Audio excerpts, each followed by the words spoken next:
சேலம் ஸ்ரீ ராமானுஜரின் அழகான மணிமண்டபம் இயற்கை சூழலுடன் அமைந்துள்ளது.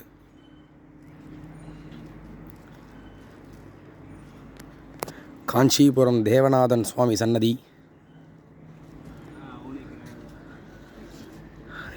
ஏழுமலையான் திருவேங்கடமுடையானுடைய சன்னதி பிராகாரமாக சென்று கொண்டிருக்கிறோம்.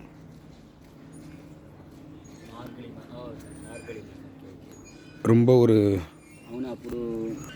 அழகா கோவர்தனகிரி எப்படி கிருஷ்ணர் கையில் தூக்கி நின்று காத்தாரோ அதுபோல் ஒரு அழகிய தோற்றம்.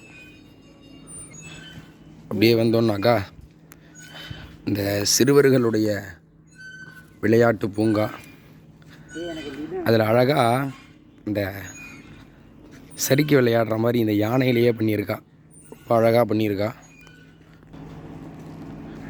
ராமபக்த ஆஞ்சநேய சுவாமி சன்னதி,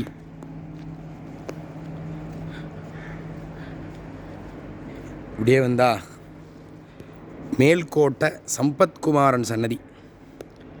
இப்படி மேல்கோட்டையில் சம்பத்குமாரன் எழுந்தருளி இருக்காரோ அதே போல் இங்கே இந்த ராமானுஜர் சம்பந்தப்பட்ட சன்னதி அத்தனையுமே ஏழை பண்ணியிருக்கா. ரொம்ப ஒரு அழகான தோற்றங்களுடைய சன்னதியாக அமைஞ்சிருக்கு. இங்கே எல்லாமே கோசாலைகள்,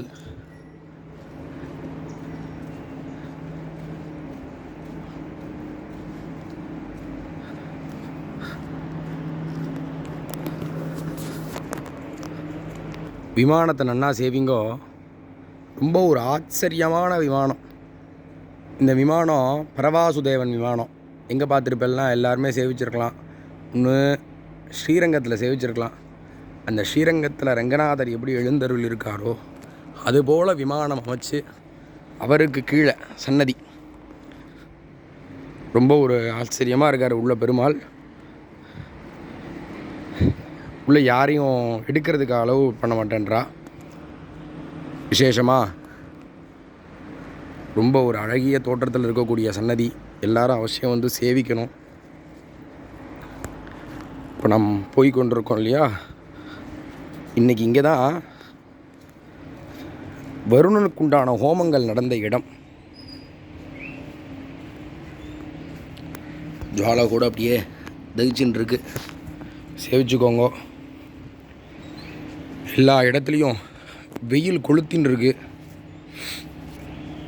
எல்லா இடத்துலையும் வெயில் குறைஞ்சி மழைகள் நல்லா பேஞ்சு எல்லோரும் சௌக்கியமாக இருக்கணும் அப்படின்னு பிரார்த்தனை பண்ணி இன்றைக்கி வருண ஜபம் நடந்திருக்கீங்க.